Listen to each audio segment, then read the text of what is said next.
Curcumin అంటే ఏంటి అంటే టర్మరిక్ అంటే పసుపులోంచి తీసిన ఒక ఎక్స్ట్రాక్ట్. పసుపులో మనకి కర్క్యుమిన్ అనే ఒక ఇంగ్రీడియెంట్ ఉంటుంది. దాని నుంచి కర్క్యుమిన్ అనే దాన్ని ఎక్స్ట్రాక్ట్ చేసి ఒక క్యాప్సూల్ ఫార్మాట్‌లో మనకి మార్కెట్‌లో అవైలబుల్‌గా ఉంది. మీరు అడగొచ్చు, పసుపే కదా హరిత, ఎందుకని చెప్పి మనం నార్మల్ పసుపు కన్జ్యూమ్ చేయలేము అని. డెఫినైట్‌లీ అది పసుపులోంచి వచ్చినప్పటికీ, మన బాడీకి anti oxidative and anti inflammatory బెనిఫిట్స్‌ని అది ఇవ్వటానికి, మనం ఆల్మోస్ట్ రోజులో ఒక హాఫ్ కిలో ఆఫ్ పసుపు తినగలగాలి. అండ్ అంత తినటం అనేది ప్రాక్టికల్లీ పాసిబుల్ కాదు.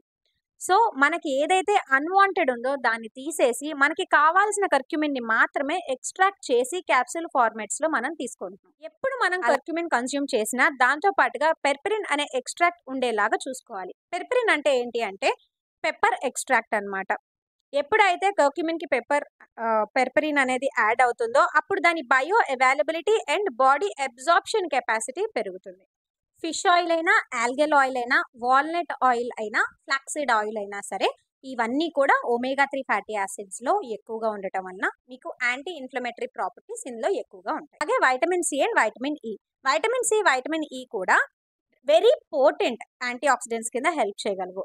అది ఫ్రీ రాడికల్ డ్యామేజ్‌ని కంట్రోల్ చేసి ఆక్సిడేటివ్ స్ట్రెస్‌ని తగ్గించడంలో హెల్ప్ చేస్తుంది. ఇలాంటివి ఇంకా చాలా సప్లిమెంట్స్ మార్కెట్‌లో అవైలబుల్‌గా ఉన్నా, నేను ఎక్కువగా రిలై అయ్యేది, బేస్ అయ్యేది ఈ సప్లిమెంట్స్ పైన.